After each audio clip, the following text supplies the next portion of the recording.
Hey everyone, what's up? Welcome back to Step Forward, the channel for useful knowledge to help you grow into your best self through great books. Today's video is about a book from our celebrity memoir collection. This is a message called A Strong Inner Self is the Cure for Everything, inspired by the memoir Educated by historian Tara Westover. If, before you came into this world, you were handed a script for a truly terrible life, would you still want to live it? And if you've already been dealt a bad hand, you can't choose your parents, you can't change where you came from, what kind of attitude would you choose to live with? In her memoir, Educated, American author Tara Westover tells the raw, honest story of how she climbed out of her own personal hell, overcoming every painful obstacle to get accepted into Cambridge University. It was a stunning comeback, a complete reversal of her fate. She escaped the mountains, shed her narrow-minded beliefs, and used education to open a door to a new world. In the end, she achieved true independence, freedom, and happiness. This book immediately became a New York Times bestseller, and Tara was named one of Time magazine's 100 most influential people. Educated was also at the top of Bill Gates' reading list in 2019. He said, "It's an amazing story and truly inspiring. It even made me reflect on my own life while reading about her difficult childhood." From Tara's real-life story, we can see one thing clearly. A person's ability to live freely and happily doesn't depend on having a good family background or a privileged upbringing. It depends on having a strong inner self, built on 4 core strengths that can transform you. So what are these 4 core strengths? First, conquer your inner fear. Tara grew up on a mountain in Idaho. Her father was a stubborn man with severe bipolar disorder. Her mother, originally an independent thinker, became a loyal follower of her husband's misguided beliefs.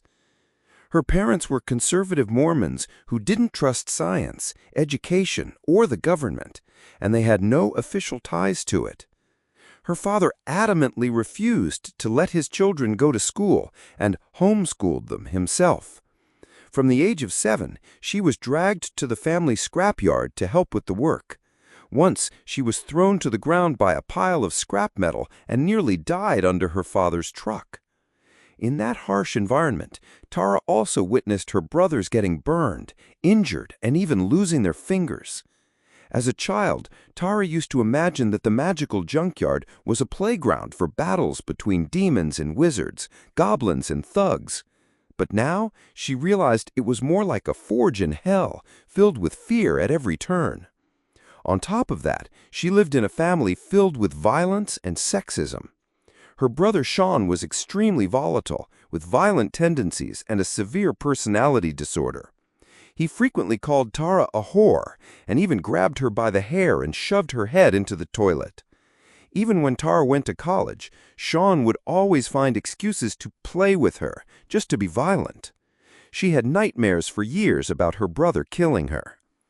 All this pain was like a knife carving deep scars into Tara's sensitive and insecure soul. A writer once said, "When you are afraid, every door will be closed to you." In many cases, it's not the circumstances that defeat a person, but fear, disappointment, and a lack of self-confidence that bring them down. It's like a low-energy source, suppressed for a long time and unable to be released. This low energy then shapes and distorts the person's perception of the world. But for Tara, she was fully aware of this. Under that invisible weight, she didn't collapse. She was incredibly resilient. Even though she was terrified, she decided to set out on her own path. Even though she was trapped in a cage, she could still dance. She began to let her bleak fate bloom with life bit by bit. Hustle in silence. The terrifying echoes from the scrapyard, the chaos of her family, Sean's brutality and her father's tyranny made Tara want to escape countless times.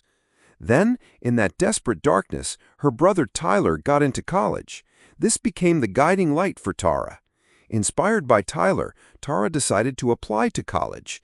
She picked up a book, using every spare moment to study in secret. She sneakily taught herself trigonometry and physics. She always believed that beyond her front door, there was an orderly and reasonable world. After failing her first attempt, Tara didn't give up. She just studied harder.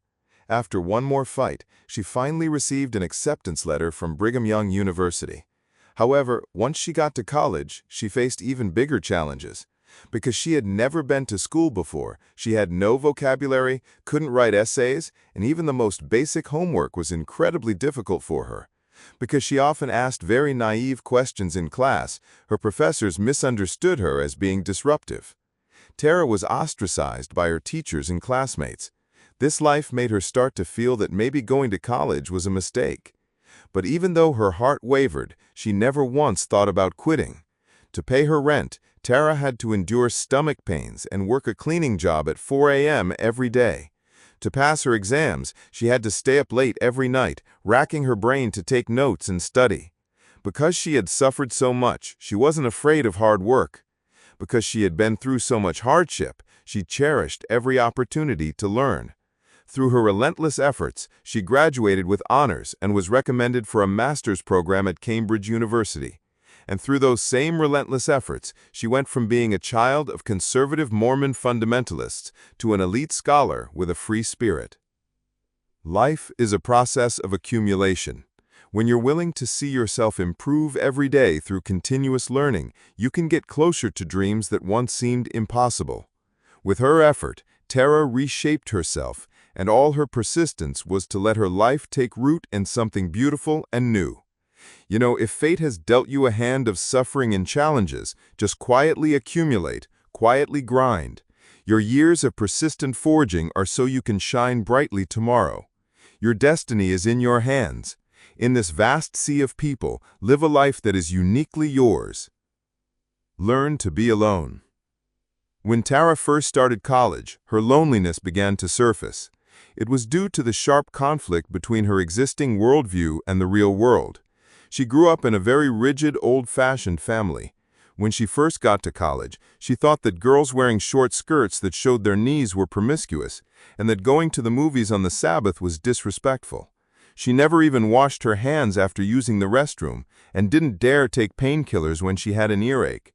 She also staunchly refused to accept government grants, even when she didn't have enough money to pay for tuition. Her classmates threw her disdainful looks one after another, treating her like an oddball. As a result, she was always alone. The lonely Tara began to find solace in the pages of books. By learning about modern civilization, she gradually closed the gap with her classmates, redefined herself, and began to live like a normal person. Being alone is a gift from the divine, and solitude is the best time for personal growth. When you're alone in the right way, anxious feelings cool down, and the noises that bother you fade away. Tara found her own rhythm in solitude, and it also gave her the rational judgment to think through many different things. Let go of old beliefs. Wendell Berry once said, "The mind that is not baffled is not employed. The impeded stream is the one that sings."